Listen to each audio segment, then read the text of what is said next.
ನಮಸ್ಕಾರ ವೀಕ್ಷಕರೇ. ಸೊ ರಾಜು ಅವರು ಲೈನಲ್ಲಿದ್ದಾರೆ. ಈಗೇನು ಪ್ರೆಸೆಂಟು ಯುದ್ಧ ನಡೀತಾ ಇದೆ, ಅಮೇರಿಕಾ, ಇಸ್ರೇಲ್, ಇರಾನ್. ಸೊ ಇಲ್ಲೆಲ್ಲ ಆಲ್ರೆಡಿ ತುಂಬ ನಷ್ಟ ಆಗಿದೆ. ಸೊ ಇದ್ರ ಬಗ್ಗೆ ಅದಾದಮೇಲೆ ಇನ್ನೂ ಬೇರೆ ವಿಚಾರಗಳು ಕೂಡ ಅವ್ರ ಜೊತೆ ಮಾತಾಡೋದೈತೆ. ಸೊ ನಮಸ್ಕಾರ ರಾಜು ಅವರೇ. ನಮಸ್ತೆ ಸರ್. ಈಗ ನೀವು ಹೇಳಿದ್ರಿ ಒಂದಷ್ಟು ದುರ್ಘಟನೆಗಳಾಗ್ತವೆ, ಬೆಂಕಿ ಅವಘಡಗಳಾಗ್ತವೆ, ದೊಡ್ಡ ಪ್ರಮಾಣದಲ್ಲಿ ಸ್ಫೋಟಗಳು ಇವೆಲ್ಲ ನಡೀತವೆ ಅನ್ನೋ ಥರ ಹೇಳಿದ್ರಿ ಬಿಫೋರ್. ಸೊ ಈಗ ಬಂದು ಅಂದರೆ ನಮ್ಮ ಕಣ್ಣಿಗೆ ದೊಡ್ಡದಾಗೆ ಕಾಣಿಸ್ತಾ ಇದೆ. ಮತ್ತು ಇಲ್ಲಿ ನಡೀತಾ ಇರೋದು ಇನ್ನೂ ಇದ್ರದ್ದು ಪ್ರಮಾಣ ಅತಿ ಆಗುತ್ತಾ, ದೊಡ್ಡದಾಗುತ್ತಾ, ಇಲ್ಲ ಇದನ್ನ ಇಷ್ಟಿಗೆ ಸ್ಟಾಪ್ ಆಗುತ್ತಾ? ಸೊ ಇದ್ರ ಬಗ್ಗೆ ಏನಾದರೂ ಮಾಹಿತಿ ಕೊಡ್ಬೋದಾ? ಆಯ್ತು, ಕೊಡೋಣ ಸರ್.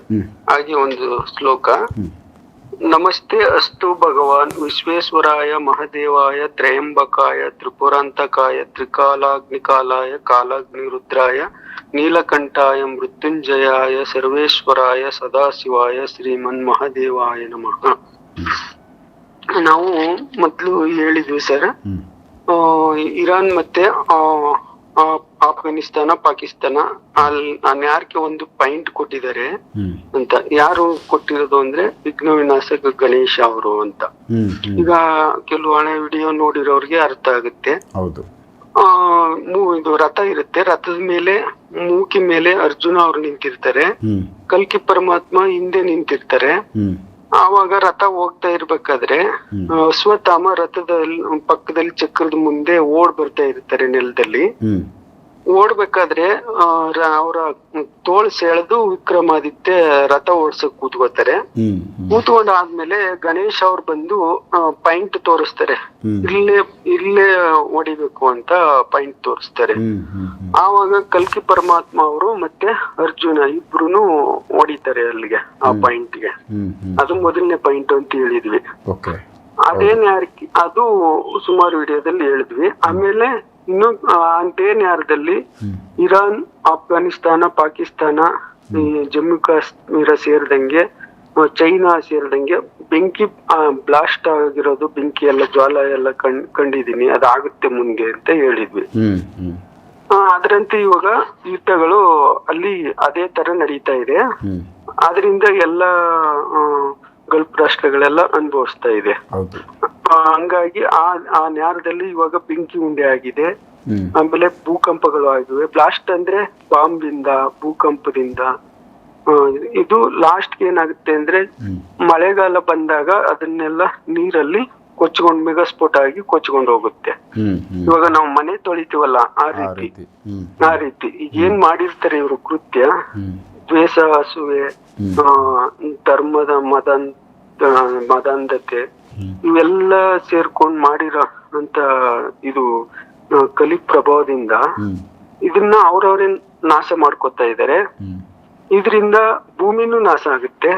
ಭೂಮಿ ನಾವು ಆಲ್ರೆಡಿ ನಾಶ ಆದ್ಮೇಲೆ ಅದನ್ನ ತೊಳೆದು ಸ್ವಾಮಿ ಅದನ್ನ ಮುಂದೆ ಪುನಃ ಪರಿವರ್ತನೆ ಮಾಡಿ ಪುನರ್ರಚನೆ ಮಾಡೋದಕ್ಕೆ ಸ್ವಾಮಿ ಬಂದು ಕೆಲಸ ಮಾಡ್ತಾ ಇರೋದು ಇವಾಗ. ಹಂಗಾಗಿ ಇವಾಗ ಅದರಂತೆ ನಾವು ಹೇಳಿದಂತೆ ಮೊದ್ಲು ಇವಾಗ ನಡೀತಾ ಇದೆ.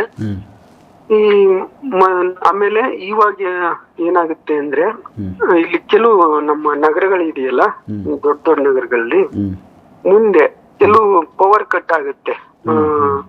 ಕೆಲವು ಮೆಲ್ಟ್ ಇಂದ ಆಗ್ಬೋದು, ಅಥವಾ ಬ್ಲಾಸ್ಟ್ ಇಂದ ಆಗ್ಬೋದು, ಅಥವಾ ಕರೆಂಟ್ ಪವರ್ ಇದೆಯಲ್ಲ, ಅವೆಲ್ಲ ಒಂದು ಮೆಲ್ಟ್ ಆಗಿ ಒಂದಕ್ಕೊಂದು ಗತ್ತುಕೊಂಡು ಇಡೀ ಮೈನ್ ಹೈಟೆನ್ಷನ್ ವೈರ್ ಬರುತ್ತಲ್ಲ, ಅವೇ ಬ್ಲಾಸ್ಟ್ ಆಗಿ ಮುಂದೆ ನಗರಗಳೇ ಕತ್ತಲಲ್ಲಿ ಮುಳುಗ ಅಂತ ಚಾನ್ಸ್ ಇದೆ. ನಮ್ಮ ಬೆಂಗಳೂರು ಆಗ್ಬೋದು, ಡೆಲ್ಲಿ ಆಗ್ಬೋದು, ಮುಂಬೈ, ದೊಡ್ಡ ನಗರದಲ್ಲಿ ಅರ್ಧ ಭಾಗ ಈ ತರ ಆಗೋ ಚಾನ್ಸ್ ಇದೆ. ಇದೆಲ್ಲ ಬಿಸಿಲು ಮತ್ತೆ ಶಾಖ ಮತ್ತೆ ಬಾಂಬು ಇವರೆಲ್ಲ ನಾವು ಮಾಡೋ ಅಂತ ಕೃತ್ಯಗಳಿಂದ ಈ ಘಟನೆ ನಡೀತಿದೆ ಮುಂದೆ. ಅದನ್ನು ಸೂಚನೆ ಕೊಟ್ಟಿದ್ದಾರೆ. ಆಮೇಲೆ ಇವಾಗ ನಾವು ಮನುಷ್ಯ ಇಲ್ಲಿ ಏನ್ ಮಾಡ್ತಾ ಇದೀವಿ ಅಂದ್ರೆ, ಮಾನವ ಸೋಲ್ ಅಂತ ಇದೆಯಲ್ಲ, ಮನುಷ್ಯತ್ವನ ಮರೆತು ನಾವು ಇದನ್ನೆಲ್ಲ ಕೊಂಡ್ಕೊಂಡಿದೀವಿ. ಅದರಂತೆ ಲೋಕ ರೀತಿನಲ್ಲಿ ಇವಾಗಿನ ಕಾಲಕ್ಕೆ ಈ ರೀತಿ ನಡೀತಾ ಇದೆ. ಯೋಗ ಜೀವನ ಭೋಗ, ಎಲ್ಲರಿಗೂ ಭೋಗ ಜೀವನನೇ ಬೇಕು ಅಲ್ವಾ? ಹೌದು. ಯೋಗ ಜೀವನ ಯಾರು ಇಷ್ಟಪಡಲ್ಲ, ಯಾಕೆಂದ್ರೆ ಅದರಲ್ಲಿ ಕಷ್ಟ ಅಂತ. ಅದು ಕಷ್ಟ ಅಲ್ಲ, ಆ ಯೋಗ ಜೀವನ ಮಾನವನ ನಿಜವಾದ ಕ್ರಿಯೆ. ಅದನ್ನ ಮರೆತು ನಾವು ಭೋಗ ಜೀವನ ಕಡೆ ಹೆಜ್ಜೆ ಇಟ್ಟು ಬರೀ ಭೋಗ ವಸ್ತುಗಳನ್ನ ಪಡೀತಾ ಅದರಿಂದ ರೋಗಗಳು, ಏನು ನಮ್ಮ ಆರೋಗ್ಯ ಸ್ಥಿತಿ ಮತ್ತೆ ಎಲ್ಲ ಪಂಚಭೂತಗಳನ್ನ ಎಲ್ಲಾನು ಹಾಳು ಮಾಡಿ ನಾವು ಅದನ್ನ ನಾವೇ ತಂದ್ಕೊಂಡಿರೋದು ಇದು ಈ ಸ್ಥಿತಿಗೆ ಕಾರಣ. ಅದನ್ನ ಯೋಗ ಜೀವನ ಅಂದ್ರೆ ಧ್ಯಾನ, ಪೂಜೆ, ಧ್ಯಾನ, ಮನಸ್ಸನ್ನ ಒಂದು ಸುಸ್ಥಿತಿನಲ್ಲಿ ಇಟ್ಕೊಳ್ಳೋದು. ಇದನ್ನ ಯಾವ ರೀತಿ ಮಾಡ್ಬೇಕು ಅಂದ್ರೆ ಭೋಗ ಜೀವನ ಮಿತಿ ಮೀರಿದಾಗ ಇದಾಗುತ್ತೆ. ಇವಾಗ ಯೋಗ ಜೀವನಕ್ಕೆ ಬರ್ಬೇಕು ನಾವು. ಇದನ್ನೆಲ್ಲ ಕಂಟ್ರೋಲ್ ಮಾಡಿ ಯೋಗ ಜೀವನ ಮಾಡ್ಬೇಕಾದ್ರೆ ನಾವು ಡೈಲಿ ನಾವು ಆವಾಗಿಂದ ಹೇಳ್ಕೊಂಡ್ ಬಂದಂತೆ ನಾವು ಬೆಳಿಗ್ಗೆ ಎದ್ದು 3:30 5:30 ತನಕ ಟೈಮ್ ಇದೆಯಲ್ಲ, ಆ ಟೈಮಲ್ಲಿ ನಾವು ಎಷ್ಟು ಬೆಚ್ಚು ಮಲಗಿರ್ತೀವಿ ಅದನ್ನ ದೇಹನ ಬೆರೆಸಿಟ್ಟು ಎಲ್ಲಾನು ಬೇರ್ಪಡಿಸಿ ಆ ಟೈಮಲ್ಲಿ ಎದ್ದು ಗಂಗೆ ತಾಯಿ ಅದನ್ನ ನಮ್ಮ ದಿನನಿತ್ಯ ಕರ್ಮಗಳು ಮಲನೆಲ್ಲ ವಿಸರ್ಜನೆ ಮಾಡಿ ದಿನನಿತ್ಯ ಕರ್ಮನೆಲ್ಲ ಮಾಡ್ಬಿಟ್ಟು ಅದನ್ನ ಶುದ್ಧ ಮಾಡ್ಕೋಬೇಕು ಮನುಷ್ಯನ. ಈಗ ನಾವು ಹೇಳ್ದಂತೆ ನೀರ್ ಮುಟ್ಬೇಕಾದ್ರೆ ಕೆಲವು ಗಂಗೆ ಮುಟ್ಬೇಕಾದ್ರೆ ಶ್ಲೋಕಗಳಿವೆ, ಅದನ್ನು ಹೇಳಿದೀವಿ. ಹಂಗೆ ಇವಾಗ ಲೋಕ ರೀತಿಯಂತೆ ಒಂದು ಶ್ಲೋಕನೂ ಇದೆ. ಗಂಗೆ ಚ ಯಮುನೆ ಚೈವ ಗೋದಾವರಿ ಸರಸ್ವತಿ ನರ್ಮದೆ ಸಿಂಧು ಕಾವೇರಿ ಜಲಸ್ಮಿನ್ ಸನ್ನಿಧಿಂ ಕುರುಹು ಅಂತ. ಈ ಶ್ಲೋಕನಾರು ಹೇಳ್ಕೋಬಹುದು, ಲೋಕ ರೀತಿ ಇರೋ ಶ್ಲೋಕ ಅವು. ಅದನ್ನ ಹೇಳಿ ನಾವು ಶುದ್ಧ ಮಾಡ್ಕೊಂಡು ಮನೆಯಲ್ಲಿ ಒಂದು ಬೆಳಿಗ್ಗೆ ಮನೆ ದೇವರನ್ನ ಸ್ಮರಣೆ ಮಾಡಿ ಧ್ಯಾನ ಕೂತ್ಕೋಬೇಕು. ಧ್ಯಾನ ಅಂದ್ರೆ ನಾವು ಮನಸ್ಸನ್ನ ಬುದ್ಧಿಯಿಂದ ಬೇರ್ಪಡಿಸೋದು. ಬುದ್ಧಿಯಿಂದ ಅಂದ್ರೆ ನಾವು ಏನ್ ಥಾಟ್ಗಳು ಬರ್ತೇವೆ, ಏನ್ ಕೆಲಸ ಮಾಡ್ತೀವಿ, ನಾವು ದಿನನಿತ್ಯ ನೆಗೆಟಿವ್ ಆಗಿ ಏನ್ ಆಲೋಚನೆ ಮಾಡಿರ್ತೀವಿ ಅದನ್ನೆಲ್ಲ ಬೇರ್ಪಡಿಸಕ್ಕೆ ಪ್ರಾಣಾಯಾಮ ಬೇಕು. ಈ ಪ್ರಾಣಾಯಾಮಕ್ಕೂ ಮುಂಚೆ ಬಿಫೋರ್ ಅಂದ್ರೆ ಹಿಂದಿನ ದಿನ ನಾವು ವಾಕಿಂಗು, ಜಾಗಿಂಗು, ಇದು ಸಣ್ಣ ಪುಟ್ಟ ವ್ಯಾಯಾಮಗಳು ಮಾಡ್ಕೊಂಡಿರ್ಬೇಕು. ಧ್ಯಾನ ಕೂತ್ಕೊಂಡಾಗ ಅವಾಗ ಉಚ್ಛ್ವಾಸ ನಿಶ್ವಾಸ ಕ್ರಿಯೆಯಲ್ಲಿ ಏರಿಳಿತ ಇದೆಯಲ್ಲ ಅದನ್ನ ಗಮನಿಸ್ತಾ ಒಂದು ಸ್ಥಿತಿನಲ್ಲಿ ಕೂತ್ಕೋಬೇಕು. ದೇಹನ ಪದ್ಮಾಸನದಲ್ಲಿ ಸ್ಟ್ರೈಟು. ಆಮೇಲೆ ನಮ್ಮ ತಲೆ ಭಾಗ ಸ್ವಲ್ಪ ಹಿಂದೆ ಭಾರ ಇತ್ತು.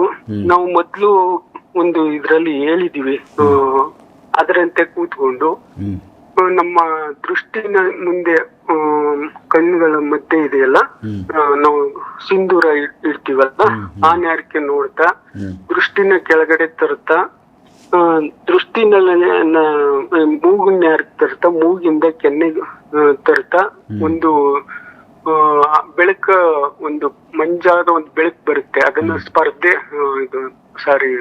ಪರದೆ ಅಂತ ಹೇಳ್ತೀವಲ್ಲ, ಫಿಲಮ್ ನೋಡಿದ್ರೆ ಪರದೆ ಮುಂದೆ ಕೂತ್ಕೊಳ್ತೀವಲ್ಲ, ಆ ತರ ಬ್ಲರ್ ಆಗಿ ಪರದೆ ತರ ಮಾಡ್ಕೊಂಡು ಕೂತ್ಕೊಂಡು ಧ್ಯಾನ ಮಾಡ್ಬೇಕು. ಮನೆ ದೇವ್ರನ್ನ ಸ್ಮರಣೆ ಮಾಡ್ಕೊಂಡು ನಾಮಗಳು ಹೇಳ್ತಾ ಶ್ಲೋಕಗಳು ಹೇಳ್ತಾ ಕೂತ್ಕೊಂಡಾಗ ನಮ್ಮ ಆತ್ಮ ಏನ್ ಮಾಡುತ್ತೆ, ಥಾಟ್ಗಳನ್ನೆಲ್ಲ ಇದು ನಾವು ಮೊದ್ಲು ಉಚ್ಛ್ವಾಸ ನಿಶ್ವಾಸ ಕ್ರಿಯೆ ಮಾಡಿರ್ತೀವಲ್ಲ ಪ್ರಾಣಾಯಾಮ, ಅದು ಮಾಡಿದಾಗ ಬುದ್ಧಿ ಬೇರೆ ಆಗುತ್ತೆ. ಬುದ್ಧಿ ಬೇರ್ಪಡಿಸೋದು ಮತ್ತೆ ದೇಹನ ಅದೇ ಸ್ಥಿತಿನಲ್ಲಿ ದೇಹ ಬೇರ್ಪಡಿಸೋದು. ಅದು ಆಗ ಆಳ ಸ್ಥಿತಿಗೆ ಹೋದಾಗ ಮತ್ತೆ ಮನೋಮಯ ಕೋಶ ಜಾಗೃತ ಆಗುತ್ತೆ. ಅನ್ನಮಯ ಕೋಶ ಎಲ್ಲ ಬೆಳಿಗ್ಗೆ ನಿತ್ಯ ಕರ್ಮನೆಲ್ಲ ಮುಗಿಸಿರ್ತೀವಲ್ಲ, ಅರ್ಥ ಇರುತ್ತೆ. ಅವಾಗ ಅನ್ನಮಯ ಕೋಶ ತಟಸ್ಥವಾಗಿರುತ್ತೆ, ಮನೋಮಯ ಕೋಶ ಜಾಗೃತ ಆಗುತ್ತೆ. ಆವಾಗ ಕೂತ್ಕೊಂಡು ಈ ಧ್ಯಾನ ಸ್ಥಿತಿನಲ್ಲಿ ಕೂತ್ಕೊಂಡಾಗ ಸ್ಮರಣೆ ಮಾಡ್ತಾ ಶ್ಲೋಕಗಳು ಹೇಳ್ತಾ ಆಟೋಮೆಟಿಕ್ ಆಗಿ ನಾವು ಪರಿಸರ ಅಥವಾ ಬ್ರಹ್ಮ, ನಮ್ಮ ಭೂಮಿ ವಾತಾವರಣ ಇರುತ್ತಲ್ಲ, ಅದಕ್ಕೆ ಮನೆ ದೇವರ ಇಚ್ಛೆಯಂತೆ ನಾವು ಕನೆಕ್ಟ್ ಆಗ್ಬೋದು ದೇವಲೋಕಗಳಿಗೆ. ಹಂಗಾಗಿ ಈ ತರ ಮಾಡೋದ್ರಿಂದ ಮನಸ್ಥಿತಿ, ಚಂಚಲತೆ ಎಲ್ಲ ದೂರ ಆಗುತ್ತೆ. ಇದು ಮಾಡೋದ್ರಿಂದ ನೆಗೆಟಿವ್ ಥಾಟ್ಗಳು ಬರಲ್ಲ. ನೆಗೆಟಿವ್ ಥಾಟ್ಗೆ ದಾರಿ ಕೊಡ್ಲಿಲ್ಲ ಅಂದ್ರೆ ಭೂತ ಪಿಶಾಚಿ ಇವ್ಯಾವು ನಮ್ಮ ಹತ್ರ ಸುಳಿಯಲ್ಲ. ನಾವು ಆಸೆಯಿಂದ ನಾವು ಯಾವ್ದನ್ನೇ ಬಯಸಿದ್ರು ಅದ್ರಲ್ಲೇ ಇರುತ್ತೆ. ಯಾವ್ದು ನಮ್ಮ ಭೋಗ ವಸ್ತುಗಳನ್ನ ಜಾಸ್ತಿ ಯಾವ್ದು ಮಿತಿ ಮೀರಿ ಬಯಸ್ತೀವಿ ಅದ್ರಲ್ಲೇ ಭೂತ ಪಿಶಾಚಿ ಈ ತರದ ನೆಗೆಟಿವ್ ಎಲ್ಲ ಬರೋದು. ಈ ಸಮಸ್ಯೆ ಸುಮಾರು ಜನಕ್ಕೆ ಇರುತ್ತೆ. ಒಬ್ಬರಿಗೆ ಏನ್ ಮಾಡ್ತೀವಿ ನಾವು ಅದನ್ನ ನಮ್ಮ ಸೋಲು ಉಪಯೋಗಿಸಿ ದೇವ್ರು ಕೊಟ್ಟಿರ್ತಕ್ಕಂತ ಒಂದು ಕೆಲವು ವಿದ್ಯೆಗಳನ್ನ ಉಪಯೋಗಿಸಿ ಅದನ್ನ ತೆಗಿತೀವಿ. ಆದ್ರೆ ಅವ್ರನ್ನ ಮತ್ತೆ ಧ್ಯಾನ ಸ್ಥಿತಿಗೆ ಹೋಗ್ಬೇಕು, ಧ್ಯಾನ ಇದೇ ತರ ಮಾಡ್ಬೇಕು ಅಂದ್ರೆ ಮಾಡಲ್ಲ ಅವರು. ಮತ್ತೆ ಅದೇ ಥಾಟ್ ನೆಗೆಟಿವ್ ಕಂಟಿನ್ಯೂ ಮಾಡಿದಾಗ ಮತ್ತೆ ಯಾವ್ದೋ ಒಂದು ನಮ್ಮ 15 ಅಡಿನಲ್ಲಿ ಭೂಮಿನಲ್ಲಿ ಆತ್ಮಗಳು ಓಡಾಡ್ತಾ ಇರ್ತವೆ. ಅದೆಲ್ಲಾದ್ರೂ ಬಂದು ಮನ್ಸಿಗೆ ಟಚ್ ಒಳಗಡೆ ಸೇರ್ಕೊಂಡಾಗ ಮತ್ತೆ ಅದೇ ಕೆಲಸ ಮಾಡಿಸ್ತವೆ ಅವು. ಹಂಗಾಗಿ ಇವಾಗ ಕೆಲವ್ರಿಗೆ ಅರ್ಥ ಆಗಲ್ಲ, ಇದೆಲ್ಲ ಸುಳ್ಳು ಅಂತ ನಾಸ್ತಿಕ ವಾದ ಮಾಡೋರು ಜಾಸ್ತಿ ಇದ್ದಾರೆ. ಇದು ಆಸ್ತಿಕತೆ ಇರೋರು ಅರ್ಥ ಆಗುತ್ತೆ. ನಾಸ್ತಿಕವಾದ ಮಾಡೋರು ಅವ್ರು ಮಾಡ್ಕೊಂಡು ಹೋಗ್ಲಿ, ಅವ್ರು ಅನುಭವಿಸ್ಲಿ. ಏನೇ ಇದ್ರೂನು ರೋಗ ರುಜಿನ ಇವೆಲ್ಲ ತುಂಬೋದಾಗ ಅವ್ರಿಗೆ ಗೊತ್ತಾಗುತ್ತೆ. ಆ ಸ್ಥಿತಿ ಬಂದಾಗ ಅವ್ರಿಗೆ ಅರಿವಾಗೋವ್ರಿಗೆ ಅವ್ರ ಕಾಲ ಮೀರೋಗಿರುತ್ತೆ. ಆ ಜೀವನನೇ ವೇಸ್ಟ್. ಅವರು ಆ ತರ ಬದುಕಿ ಮತ್ತೆ ಅವರು ಹೊಸ ಜನ್ಮ ಪಡೆದು ಮತ್ತೆ ಸಾಧನೆ ಮಾಡ್ಕೊ ಬರ್ಬೇಕು ಅಂತೇವ್ರದ್ದು ನಮಗ್ ಬೇಡಿ. ಇವಾಗ ನಾವು ಪಾಸಿಟಿವ್ ಆಗಿ ಯೋಚನೆ ಮಾಡ್ಬೇಕು, ಪಾಸಿಟಿವ್ ಕಡೆನೆ ಬರ್ಬೇಕು. ಅದರಂತೆ ಇವಾಗ ನಾವು ಪ್ರಜಾಪ್ರಭುತ್ವ ಅನ್ನೋದನ್ನ ತಲೆಗೇರಿಸ್ಕೊಂಡು ಜಾಸ್ತಿ ಅದರಿಂದ ಬರೀ ಭೋಗ ವಸ್ತುಗಳನ್ನೇ ಪಡೆಯಕ್ಕೆ ಹೋಗ್ಬಾರ್ದು. ಪ್ರಜಾಪ್ರಭುತ್ವ ನಮ್ಮ ಒಳಗೆ ಪ್ರಜಾಪ್ರಭುತ್ವದಲ್ಲಿ ಯೋಗ ಪ್ರಭುತ್ವ ನೋಡ್ಕೋಬೇಕು. ನಮ್ಮೊಳಗೆ ನಡ್ತಕ್ಕಂತ ಕ್ರಿಯೆ, ನಾನ್ ಸರಿ ಇದನ್ನ ನನ್ ಮನ್ಸು ಯಾಕೆ ಹಿಂಗ್ ಚಂಚಲ ಇದೆ, ಈ ಮನ್ಸನ್ನ ಸರಿ ಮಾಡ್ಬೇಕಾದ್ರೆ ಯಾವ ದಾರಿಲಿ ಹೋಗ್ಬೇಕು, ಬೇರೆಯವ್ರ ಮಾತನ್ನ ಕೇಳ್ಬಾರ್ದು, ನನ್ ಮನ್ಸನ್ ಮಾತು ಕೇಳ್ಬೇಕು. ನನ್ ಮನ್ಸ್ ಮಾತು ಕೇಳ್ಬೇಕಾದ್ರೆ ನಮ್ಮ ತಂದೆ ತಾಯಿ ಯಾವ ತರ ಬಂದಿದ್ದಾರೆ, ಅವರು ಆ ದೇವ್ರು ಅಂತ ಪೂಜೆ ಮಾಡಕ್ಕೆ ಕಾರಣ ಏನು, ಆ ದೇವ್ರು ನಮ್ಗೆ ನೋಡೋ ಶಕ್ತಿ ಯಾಕಿಲ್ಲ, ಅದನ್ನ ಯಾವ ರೀತಿ ಪಡ್ಕೊಳ್ಳೋದು, ಅದನ್ನ ಪಡಿಬೇಕಾದ್ರೆ ನಾನು ಏನ್ ಮಾಡ್ಬೇಕು ಭೂಮಿನಲ್ಲಿ, ಅದನ್ನ ಮನಗಂಡು ನಾವು ಅದ ಕೆಲಸ ಮಾಡ್ತಾ ಹೋದಾಗ ಅವ್ರಿಗೆ ಆ ಸ್ಥಿತಿ ಬರುತ್ತೆ. ಆ ಸ್ಥಿತಿ ಬರೋರು ಮಾತ್ರ ಸತ್ಯಯುಗಕ್ಕೆ ಮುಂದೆ ಉಳಿಯೋರು. ಇಲ್ಲ ಅಂದ್ರೆ ಯಾವುದೇ ಕಾರಣಕ್ಕೂ ಭೂಮಿ ಮೇಲೆ ಜಾಗ ಇಲ್ಲ. ಕ್ರೋಧ, ಮದ, ಮತ್ಸರ್ಯ, ಮದಂತ ಅಂಧತೆ ಎಲ್ಲಾನು ತುಂಬಿಕೊಂಡು ನಡೆಯೋರ್ಗೆ ಯಾವುದೇ ರೀತಿ ಭೂಮಿ ಮೇಲೆ ಬದುಕೋ ಚಾನ್ಸ್ ಇಲ್ಲ. ಇದಕ್ಕೇನೆ ಇವಾಗ ಸ್ವಾಮಿ ಬಂದು ಕೆಲಸ ಮಾಡ್ತಾ ಇದಾರೆ. ನಾವು ಮನಸ್ಸನ್ನ ಒಂದು ಪರಿಮಳ ವ್ಯವಸ್ಥೆಯಲ್ಲಿ ಜಾಗೃತವಾಗಿ ನಡ್ಸ್ಕೊಂಡು ಹೋಗೋಣ. ಆ ಸತ್ಸಂಗಗಳಿದೆಯಲ್ಲ ಅಲ್ಲಿ ಭಾಗವಹಿಸೋಣ. ಆಮೇಲೆ ಕೆಲವರು ಓದ್ ವಿಡಿಯೋದಲ್ಲಿ ನಾನು ನಮ್ಮ ಅಯೋಧ್ಯೆ ರಾಮದಲ್ಲಿ ಹೇಳಿದೆ, ಅದ್ರಲ್ಲಿ ಒಂದು ಪಾಯಿಂಟ್ ಕಟ್ ಮಾಡ್ಬಿಟ್ಟಿದ್ದಾರೆ ಅವರು, ಇದು ಅಪ್ಲೋಡ್ ಆಗಲ್ಲ ಅನ್ಬಿಟ್ಟು. ಏನ್ ಮಾಡಿದ್ದಾರೆ, ಈ ಹೋಮಗಳನ್ನ ಮಾಡಿಸೋ ಅಂತ ಅವರು ಬಿಸ್ನೆಸ್ ಮಾಡ್ತಾ ಇದಾರ ಅಥವಾ ದೇವ್ರನ್ನೇ ಪ್ರಾರ್ಥನೆ ಮಾಡಿ ಅವರಲ್ಲಿ ದೇವ್ರನ್ನ ಹೋಲಿಸ್ಕೊಂಡು ಆ ಗುಣ ಇದೆಯಾ ಅವನ್ನೆಲ್ಲ ನೋಡಿ ಅಂತ ವ್ಯಕ್ತಿಗಳಿಂದ ಮಾತ್ರ ಹೋಮ ಮಾಡಿಸ್ಬೇಕು. ಈ ಸುಮ್ನೆ ಅವಂತವ್ರು ಒಂದು 50 ಜನ 100 ಜನಕ್ಕೆ ಒಬ್ಬರು ಸಿಗ್ತಾರೆ, ಅವ್ರನ್ನ ಹುಡುಕಿ ನೀವು ಸುಮ್ನೆ ಹೋಮ ಮಾಡ್ಸಕ್ ಹೋಗ್ಬೇಡಿ. ಆದ್ರೆ ಅಂತ ವ್ಯಕ್ತಿ ಕಡೆಯಿಂದ ಮಾಡಿಸ್ಬೇಕು.